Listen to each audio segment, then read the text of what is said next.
ဘုရားသခင်အလိုတော်ကောင်းကင်ဘုံမှာပဲပြည့်စုံတာမဟုတ်ဘဲနဲ့မြေကြီးပေါ်မှာလည်းပြည့်စုံအောင်မှာဖြစ်တယ်အာမင်။ဘာဖြစ်လို့လဲဆိုတော့ကျွန်တော်က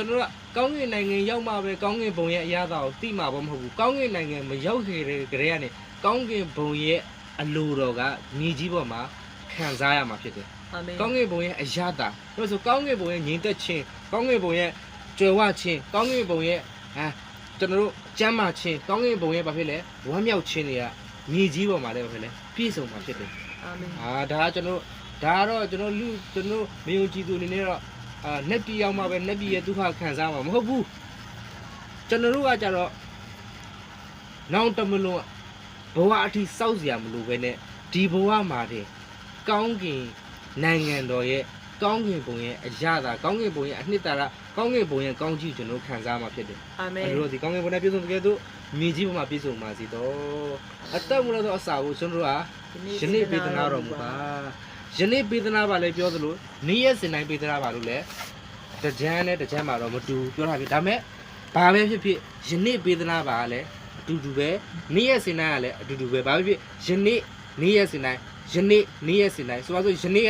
ကယနေ့နေ့ရက်စဉ်တိုင်းဆိုရင်နောက်နေ့ကျတော့မဆိုတော့ဘူးလားဆက်ဆိုတာပဲဒါဆိုရင်ကျွန်တော်တို့အသက်မူလို့တော့အစာပေးသနာပါဘာဖြစ်လို့လဲအသက်မွေးလောက်တဲ့အစာကကျွန်တော်တို့အကောင်းဆုံးဖြစ်တယ်အကောင်းဆုံးဖြစ်တယ်အာမင်အသက်မွေးလောက်တဲ့အစာ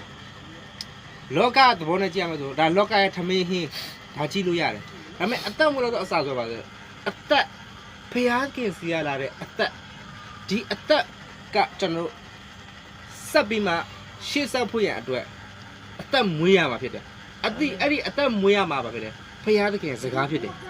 အဲ့ဒီဖျားသခင်ရဲ့စကားအဖြစ်ကျွန်တော်အသက်မွေးရမှာဖြစ်တယ်အာမင်လောကရဲ့အစာကိုပြောချင်းတဲ့ဖျားသခင်စီရလာတဲ့အသက်မွေးလောက်သောအစာကိုပြောတာဖြစ်တယ်ပြောလို့ဆိုခရိယန်တိုင်းကအသက်မွေးလောက်သောအစာမရှိဘူး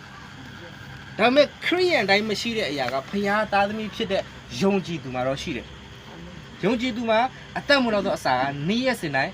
ရဖို့ရအတွက်အရေးကြီးတယ်တချို့ကကြတော့အသက်မွေးလောက်သောအစာကိုမရှာတော့ဘူးလောကရဲ့အစာကိုပဲရှာတယ်လောကရဲ့အစာကိုရှာနေတာဖြစ်လေလောကရဲ့ဂျုံဖြစ်ကုန်ရောကျွန်တော်တို့အသက်မွေးလောက်တဲ့အစာကိုဒါကြောင့်မလို့ဖျားခင်စီကတောင်းတာနေ့ရက်စဉ်တိုင်းတောင်းတယ်ယနေ့တောင်းတယ်အမြဲတမ်းတောင်းနေပါမယ်ဘာဖြစ်လို့လဲဖျားသခင်စီကလာတဲ့အသက်မွေးလောက်သောအစာအရေးကြီးတယ်အာမင်ပြီးရင်နောက်ထပ်ပါလဲအသက်မွေးလောက်သောအစာကိုယနေ့ပေးသနာတော်မှာသူတစ်ပါးသည်ကျွန်တော်တို့ကိုပြစ်မှားသောအပြစ်များကိုကျွန်တော်တို့ဒီဘာဖြစ်လဲလွတ်တကယ်သို့ကျွန်တော်တို့ရဲ့အပြစ်များကိုလည်းလွတ်တော်မူပါဒီအရာအရန်နဲ့နေတယ်ကျွန်တော်တို့ကသူများရဲ့အပြစ်ကိုမလွတ်ပဲနဲ့ဖျားသခင်ကကျွန်တော်တို့အပြစ်ကိုမလွတ်ဘူးတဲ့ဒါဆိုရင်ကျွန်တော်တို့စော်ကားနေသူကျွန်တော်တို့မကောင်းပြောနေသူကျွန်တော်တို့အပင်းရိုက်နေသူကျွန်တော်တို့ချိန်စာတိုက်နေတဲ့သူတွေကိုကျွန်တော်တို့မခွန့်လွတ်နိုင်သေး၍ကျွန်တော်တို့လည်းဖျားသခင်ရှင်းမှာအပြစ်ရှိတယ်အပြစ်သားပဲဘာဖြစ်လို့လဲမခွန့်လွတ်နိုင်သေးလို့ဒါဆိုကျွန်တော်တို့အတ္တတာမှာကျွန်တော်တို့ကလည်းဘာဖြစ်လဲသူများကိုမခွန့်လွတ်နိုင်လောက်ရအောင်ကျွန်တော်တို့ကဘာမို့လို့လဲဒါဆိုရင်ကျွန်တော်တို့ကအဓိကတစ်ချက်ကကျွန်တော်တို့အပြစ်ကိုလွတ်စေချင်ရင်သူများအပြစ်ကိုလွတ်လိုက်ပါဒါကဘုရားသခင်နှုတ်ကပတ်တော်တမန်တရားဖြစ်တယ်ဘုရားသခင်ကဘာဖြစ်လဲစီရင်ပေးလိုက်မယ်ဘုရားသခင်ကတော့ဒီတိုင်းမကြည့်နေဘူးကျွန်တော်တို့ကိုမကောင်းပြောတဲ့သူတွေကျွန်တော်တို့အပင်းရိုက်တဲ့သူတွေကျွန်တော်တို့ကိုချိန်ချင်းအာမင်ကနဲ့ဆဲဆိုတဲ့နောက်ကနေမကောင်းပြောတဲ့သူတွေ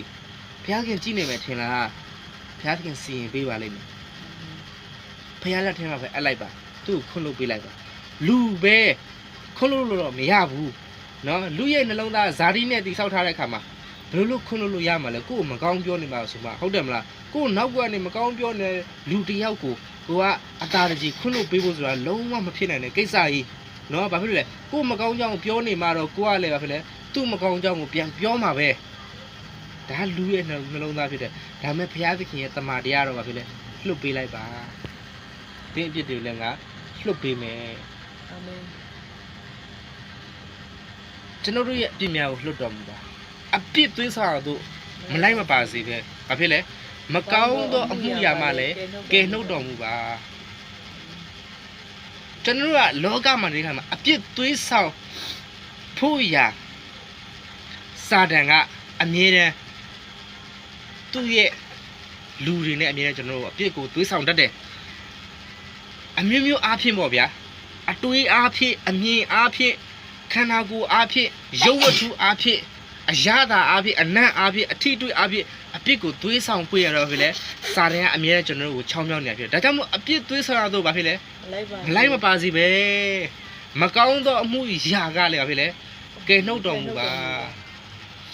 ဒါကြောင့်မို့ကျွန်တော်ဘဝအတ္တမှာအရန်ကြီးကြီးပါတယ်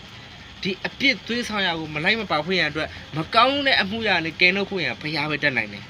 ကျွန်တော်တို့မတက်နိုင်ဘူးဒါကြောင့်မို့ဘုရားကိုပဲအကူအညီတောင်းတာဖြစ်တယ်ဒါကြောင့်မို့ဒါဝိမင်းကြီးရဲ့အတ္တမှာသူအမြဲတမ်းဆုတောင်းတဲ့အရာအမြဲတမ်းရှိတယ်ကိုတော့ဝိညာဉ်တော်ကိုကျွန်တော်ရဲ့အတ္တဖရားနဲ့မယုတ်သိမ်းပါနဲ့ကိုတော့ကျွန်တော်နဲ့အဝေးမနေပါနဲ့သူအမြဲတမ်းဒါပဲဆုတောင်းတယ်ဒါဝိအတ္တမှာပြီးခဲ့တဲ့အပတ်တော်ဆရာမလေးကပြောသားသလိုမျိုးလေဒါဝိကကြီးကြီးမားမားသူ့ရဲ့အတ္တမှာအပြစ်ကျူးလွန်တာတခုပဲကျန်တဲ့အရာကတော့သူကပြောစရာမလို perfect ပဲအားလုံးပြည့်စုံတယ်ဒါကဘာကြောင့်လဲသူနဲ့အတူတူအမြဲတမ်းဝိညာဉ်တော်ဖရားကသူကဖိတ်ခေါ်တယ်ပြီးရင်ဖရားကိုလည်းကျွန်တော်နဲ့ဝေးမနေပါနဲ့အမြဲတမ်းပြောတယ်ပြောမှဆိုသူ့ရဲ့အတ္တမှာဖရားဝေးသွားရင်သူ့ရဲ့အတ္တမှာအမင်္ဂလာဖြစ်တယ်ဆိုတော့ तू ကောင်းကောင်းသိတယ်ဒါကြောင့်မလို့ तू ဘာပဲဖြစ်နေပါစေတကယ်လို့ तू